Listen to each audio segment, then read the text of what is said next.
Hey guys, it's your boy John, back again with another video. Welcome back to the Android Corner. Today, we take a look at the new wave of Dasaita head units, redesigned specifically for the WRX STI and Forester. Boom, this is the Android head unit. Dasaita came up with a pretty cool design. It's feeling more like a 2018 less bezel in the front. It's different. The corners, they look fantastic. The way they curve and shape around the light, elevating the look completely, yet everything looks very contemporary. That's a great thing with this head unit. They're starting to get the iPhone/Samsung curves around the corners. I mean, there's still bezels, but there's a lot less. Yeah, for a head unit, I expected some bezels because it's a head unit, but I'm glad it's shrinking. It makes a big difference. The buttons are super responsive and are capacitive. RGB goodness here, so you could pick any color or have it cycle through any color while you're doing it. It just cycles. Resolution is still the same as the previous models, but still better than what Alpine, Pioneer, and other companies are offering. This is a 1280 by 600 versus your traditional, what other aftermarket head units are having, 800 by 480. Now the vents are completely blacked out, and some may like this sleeker look. Some may prefer the old silver around the trim, a minor adjustment, but it doesn't really matter after a while, so it isn't a deal breaker. I mean, if you like the silver around the thing, that's fine. If you like this more blacked out look, it's pretty much the same.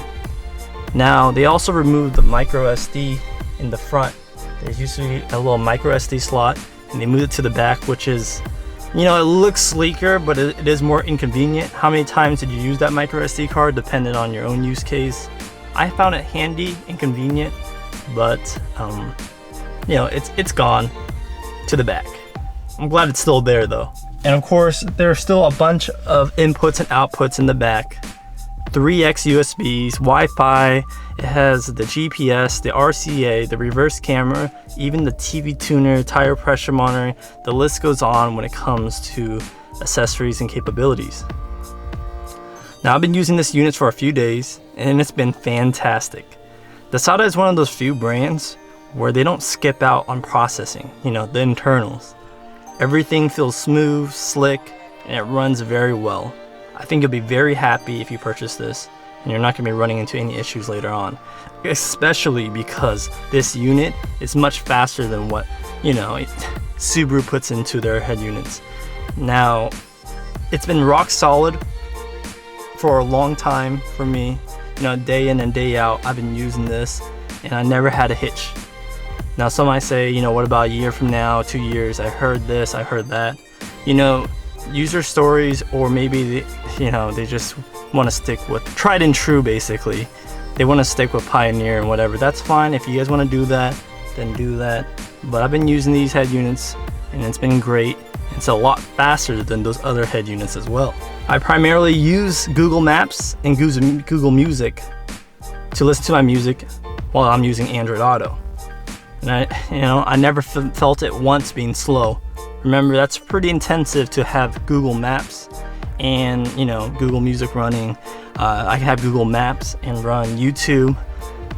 That's more of an intensive use case. I don't know if most devices can do that, but here it's running everything in a very high resolution for a head unit, relatively speaking, and it's been great.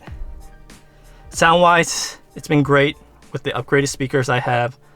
I have an amp and the Harman Kardon system, and they do a good job filling up the space.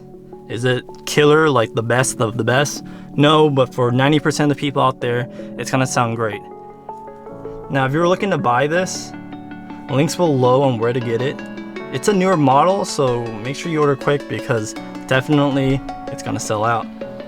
And when they sell out, sometimes they jack up the price. This unit is completely plug and play for the 2016 WRX and STI, and even Foresters. So if you guys are asking about reverse camera, serial controls, and all that mumbo jumbo that you usually have to deal with an aftermarket head unit, and you know, steering wheel controls can cost 70, 100 bucks, something ridiculous.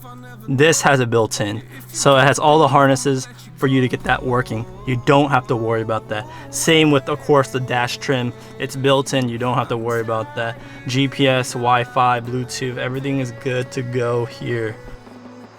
It's plug and play. The install is very easy. You're covered. And it's also very user-friendly. There are guides, and guides like mine on YouTube that make it really simple. Some people like it, you know, simple. And I'm not an audio guy by any means, so I'm not trying to diss the audio guys and try to take their job away, but the install on this one is a piece of cake. No soldering required or anything like that. Now, install time should take you roughly an hour if it's your first time. I can do this less than 15 minutes. So, you know, you can try to speed test and see if you can beat me. But I've been doing this for a while, so don't expect you to be that 15-minute warrior. Now, it's fun and rewarding just doing it, so I would at least give it a try, guys. And if you don't like it, you know, maybe you should have an audio guide installed for you next time. Now, there's a lot of accessories I'll be taking a look at, such as the tire pressure sensors, TV tuners, OBD2 capabilities where you can use the torque app and such in the following days. If you guys are interested, these videos do take some time to make, and I've actually been very busy, but I still want to create stuff out for you guys. So let me know, comment down below what you guys want to see and what might be the priority.